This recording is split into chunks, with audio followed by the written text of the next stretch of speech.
ఈ సమయమందు దావీదును గూర్చి కొంత సమాచారం తెలుసుకుందాం.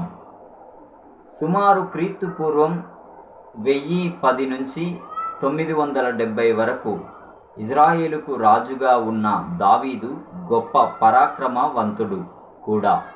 మొదటి సమూయేలు 17వ అధ్యాయం 4 నుండి 54 వరకు, 18వ అధ్యాయం 6 నుండి 7 వచనములు.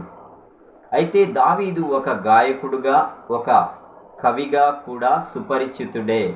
మొదటి సమూయేలు 16వ అధ్యాయం 14 నుండి 23 వచనములు, 2వ సమూయేలు 22వ అధ్యాయం 1 నుంచి 51, 2వ దినవృత్తాంతములు 29వ అధ్యాయం 30వ వచనం. దావీదు కుమారుడైన సొలొమోను కాలంలో దేవాలయ నిర్మాణం జరిగింది. అయితే దేవాలయంలో ఆరాధనలో గాయక సేవ నిమిత్తం ఏర్పాట్లు చేసిన కీర్తనల ఎంపిక, స్వరకల్పన ఘనత దావీదుదే. మొదటి దినవృత్తాంతములు 6వ అధ్యాయం 31వ వచనం, 32వ వచనం, 16వ అధ్యాయం 4 నుంచి 36 వచనములు, 25వ అధ్యాయం 1-2 వచనములు. కీర్తనల్లో కొన్నిటిని దావీదు రచించాడు. అయితే కీర్తనల గ్రంథంలోని చాలా కీర్తనలను దావీదు అనంతరమే రాసినట్లు తెలుస్తుంది.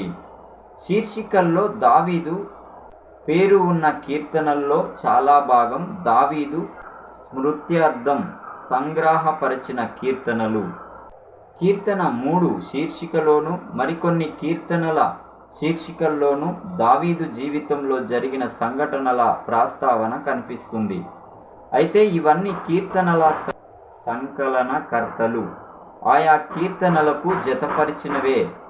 పాఠకులను తప్పుదోవ పట్టించడం కాదు గాని దావీదు జీవితానికి ఆయా కీర్తనలకు ఎలా అన్వయం కుదురుతుందో పాఠకులు గమనించి ఆయా కీర్తనలను వారు తమకు కూడా అన్వయించుకునేలా చేయడమే సంకలనకర్తల ఉద్దేశం.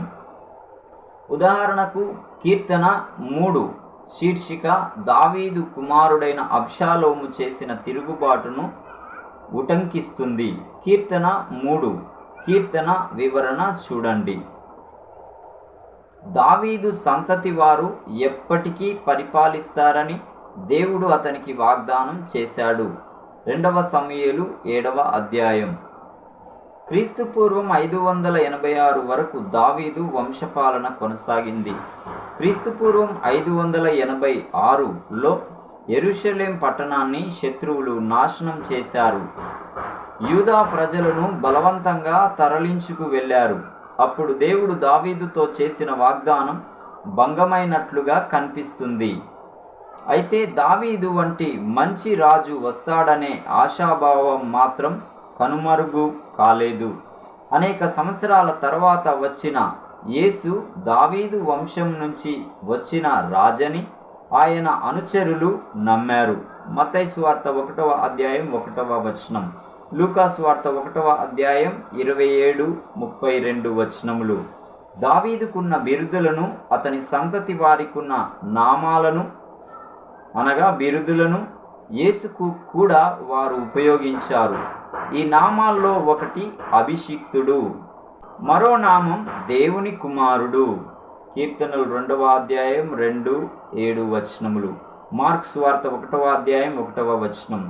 భూమి మీద దేవుని ప్రతినిధులుగా ఇజ్రాయేలును పరిపాలించిన దావీదు ఇంకా ఇతర రాజుల కర్తవ్యం శాంతి స్థాపన, న్యాయ పరీక్షణ, బీదల సంరక్షణ. కీర్తన 72-3-4 వచనములు.